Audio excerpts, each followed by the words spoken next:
Assalamualaikum warahmatullahi wabarakatuh. Selamat siang Bang Andi, Bang Saibul, juga Bang Nas dan saudara-saudaraku semua di grup KJ ini. Izin berbagi pengalaman sedikit Bang tentang gerak rasa dalam sholat yang Abang arahkan tadi malam. Ketika dapat perintah dari Abang, waktu itu saya capek banget, ngantuk, jadi badan ini lemes, tapi tetap saya laksanakan. Di situ ketika mau sholat isya, biasanya saya kan habis sholat maghrib langsung lanjut DN sampai isya, terus sekalian sholat isya. Dan waktu itu kemarin itu nggak tahu kok,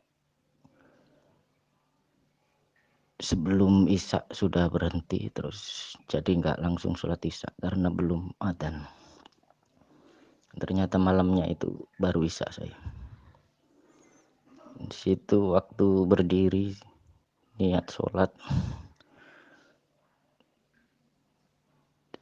saya pasrahkan semua, bahwa saya minta dayanya Allah yang ada pada tubuh saya itu untuk menggerakkan gimana sholat yang benar. Dan di situ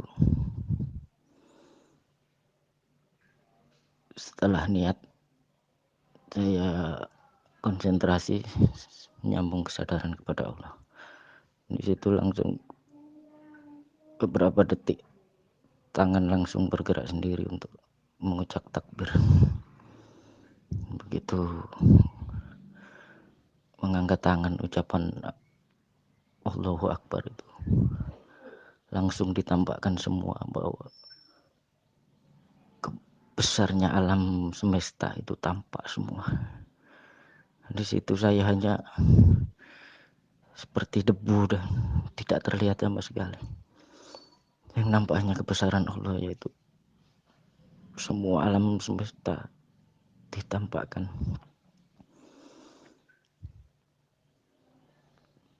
Lalu saya lanjutkan doa, itu sudah mulai bergetar dan mulai menangis. Ketika selanjutnya bacaan ini wajah tu wajah, yaitu di situ kuhadapkan wajahku ya Allah, semakin bergetar di situ. Lalu bacaan inna sholati, sungguhnya sholatku, ibadahku, hidupku dan matiku ini karena Engkau ya Allah. Aku bisa berdiri ini pun Kau yang memberdirikan. Di situ terjadi, ditampakkan semua.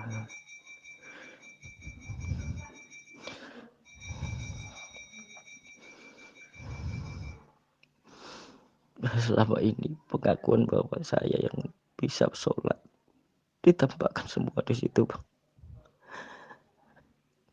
Ternyata Allah yang menggerakkan diri ini untuk sholat.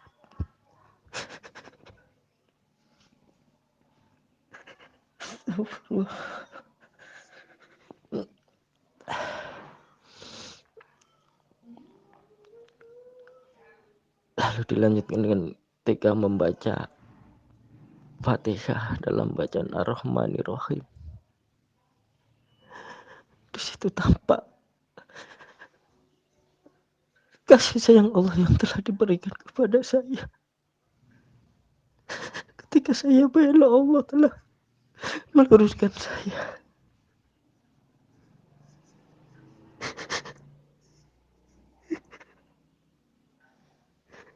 Betapa sungguh kasih sayangnya kepada hamba.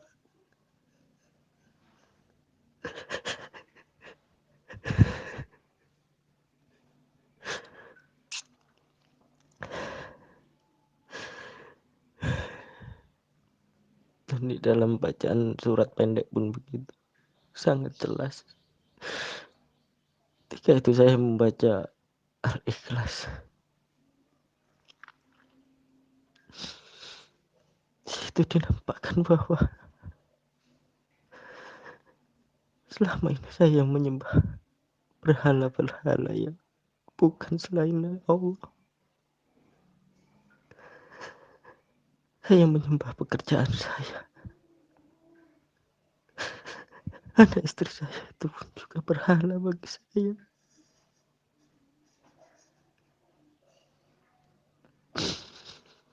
Di situ dinampakkan kehatan Allah, bahwa Allah itu satu. Dan semua yang ada di dunia ini pun satu.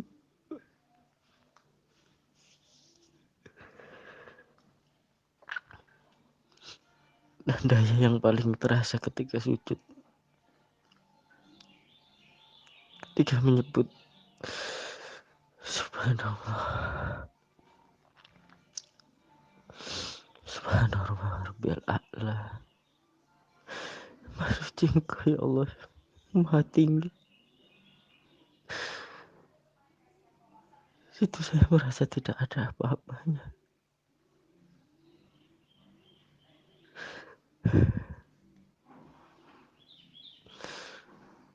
Lalu dalam rakaat kedua juga seperti itu rasanya. Ketika membaca Fatihah, membaca surat Baqarah, ketika bacaan ihdinas siratal mustaqim, seolah menjerit hati ini, minta ditunjukkan jalan yang lurus.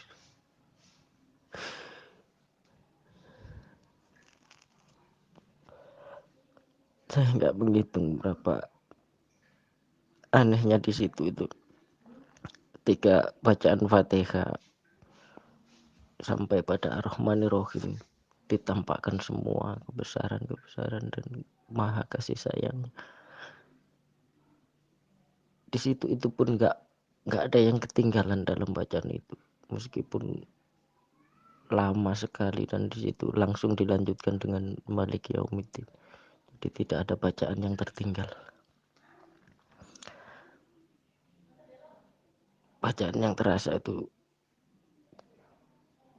ketika bacaan Al-Fatihah dan ketika sujud itu sangat bergetar. Bahkan gigi ini sampai terantuk, kayak orang yang kedinginan itu menggigil rasanya. Lalu dalam rakaat ketiga itu berdiri. Nah, ketika berdiri itu tidak ada bacaan, tidak ada ucapan. Jadi di situ diam, cuma diam. Nggak tahu berapa menit itu. Lama sekali diam di situ. Tidak ada bacaan, tidak ada apapun. Lalu setelah lama baru membaca Fatihah, dan di situ bacaannya itu tenang, pelan, tenang, dan nggak bisa dijelaskan ketenangan dalam bacaan itu. Pada rakaat keempat pun begitu. Nah, setelah selesai sholat salam, lalu saya lanjut DN karena dayanya masih ada. Saya lanjutkan DN.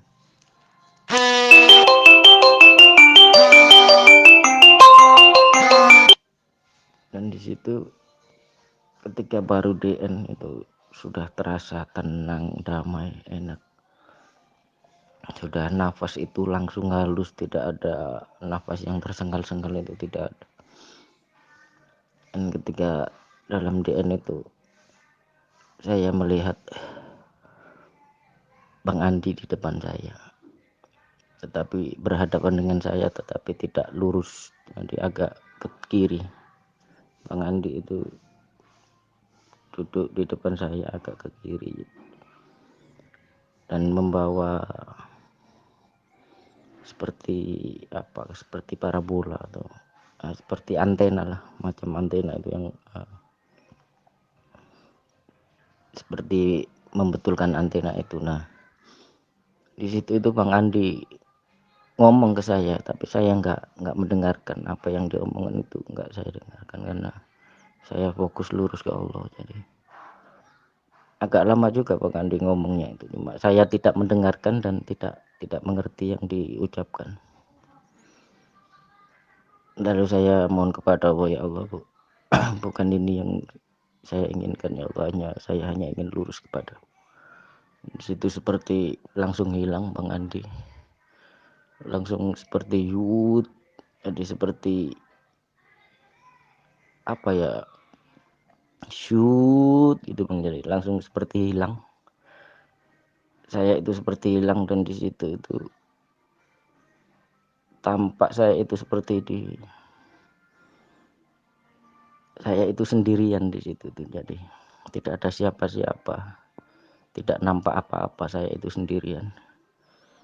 Di sini itu ketenangan yang luar biasa, tenang, damai, bahagia, tidak ada suara apapun di situ, hening, damai, pokoknya segala kebahagiaan itu di sana. Nggak tahu di sana berapa menit, nggak lama di situ lah. Lalu saya melihat tubuh saya itu sudah roboh ke kanan, jadi saya itu sudah roboh ke kanan dan tangan saya bergerak, akhirnya saya sadar di situ. Jadi saya tidak terasa ternyata sudah roboh di lantai saya waktu duduk tadi. Setelah selesai saya lihat jam, ternyata sholat dan DN tadi itu, yang saya kira DN tadi ya sekitar cuma 15 menit gitu, ternyata 2 jam di situ. Jadi sholat langsung lanjut DN, ternyata saya lihat dari chat grup saya yang terakhir itu kan, saya langsung sholat di situ 2 jam lebih, padahal saya merasakannya seperti sebentar. Ya begitu saja Bang Andi dan saudaraku semua, sedikit cerita, bukan untuk niat apa-apa, karena Bang Andi menyuruh mempraktekkan dan menceritakan, jadi saya kerjakan dan saya lakukan. Juga untuk motivasi buat saudara semua, untuk ketika pembimbing memberi arahan, memberi perintah, jangan ditunda, jadi langsung kerjakan. Karena ketika ditunda di situ, iblis pun ikut memberi wejangan. Ketika kita menunda, iblis langsung memberi wejangan sekaligus alasan-alasannya. Jadi ketika dapat perintah pun begitu, perintah pertama langsung kerjakan, jadi pasti setan ikut campur di situ untuk memberi alasan-alasan, memberi keraguan-keraguan. Jadi ketika pembimbing kita memberi arahan, langsung dalam hati bilang qabil tuh, saya menerima dan saya akan mengerjakan. Nah, di situ ilmu dari Allah yang turun melalui pembimbing kita akan mengalir kepada kita.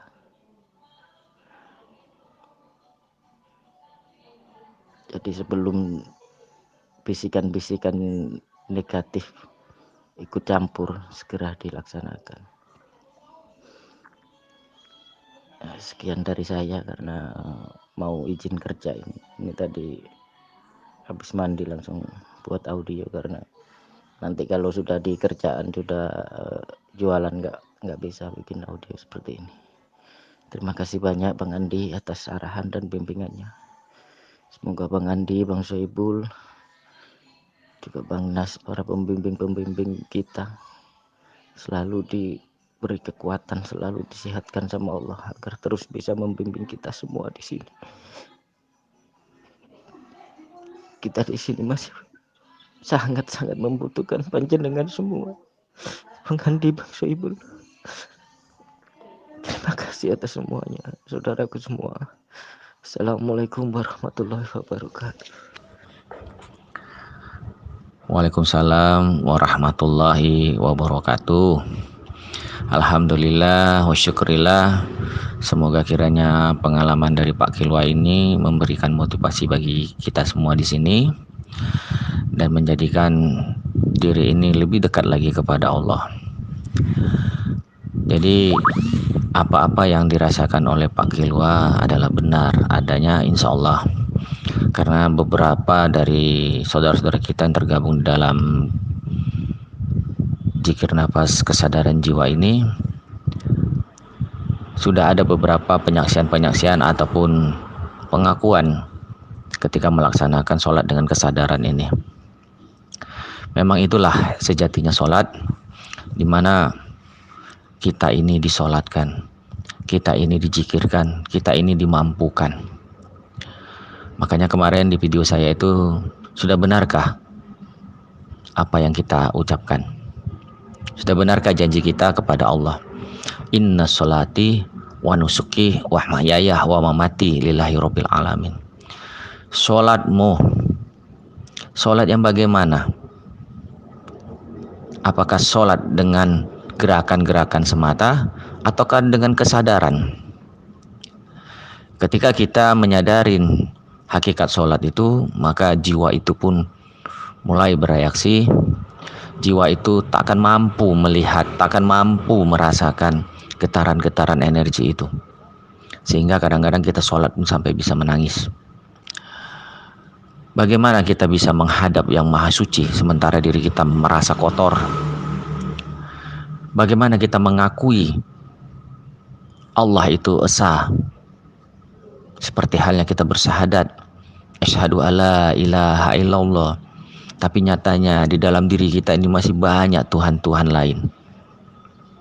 Kita mengakui tiada Tuhan selain Allah. Kenapa kita tidak buang itu Tuhan? Jadikan satu yang ada Allah. Wahadapkan wajahku kepadamu ya Allah. Karena kekotoran jiwa kita, karena kotornya hati kita, malu kita menghadapinya, malu kita untuk menatap Allah itu. Disinilah kesadaran-kesadaran di dalam sholat itu. Hingga kadang-kadang memang sholat satu rakaat itu bisa menghabiskan waktu 15 menit, bahkan setengah jam. Itu masih pada waktu kita doa iftitah.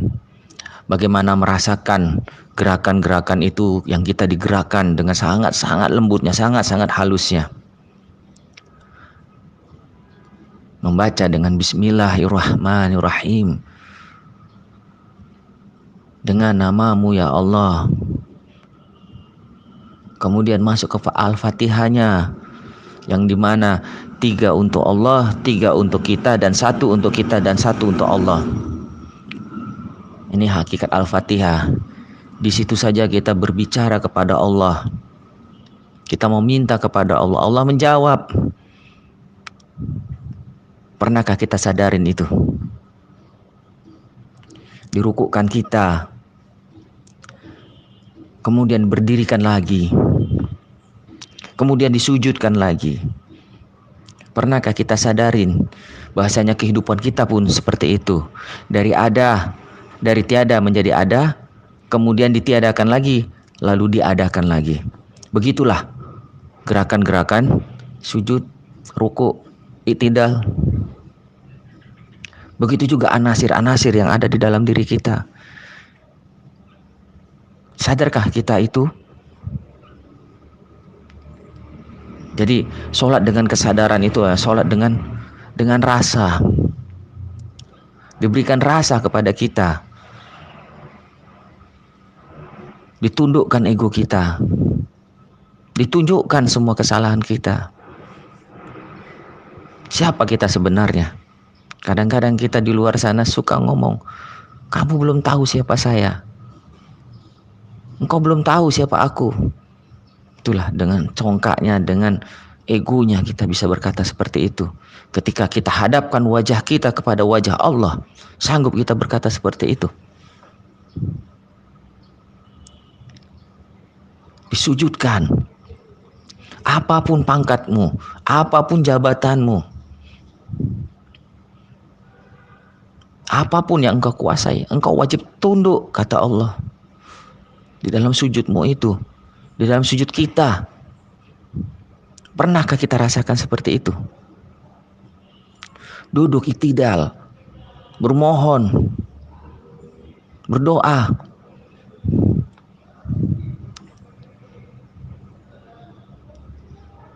Rabbi firli warhamni wazburni warfa'ni warzuqni wahdini wa'afini wa'fu'ani.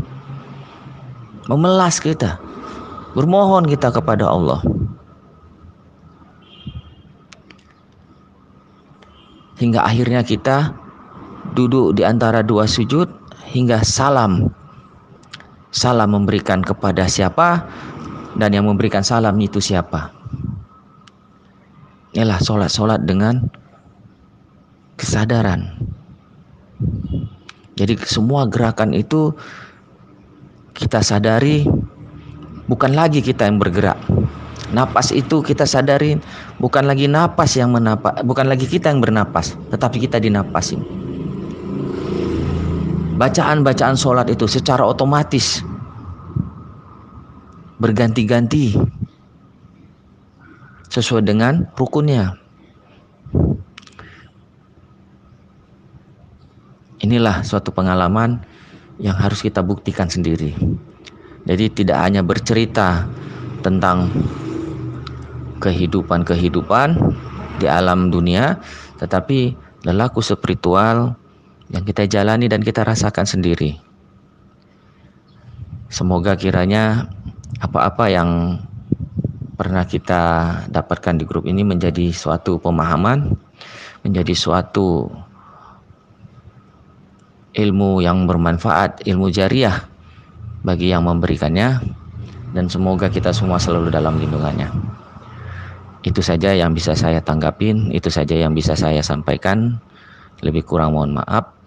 Billahi taufik wal hidayah. Assalamualaikum warahmatullahi wabarakatuh.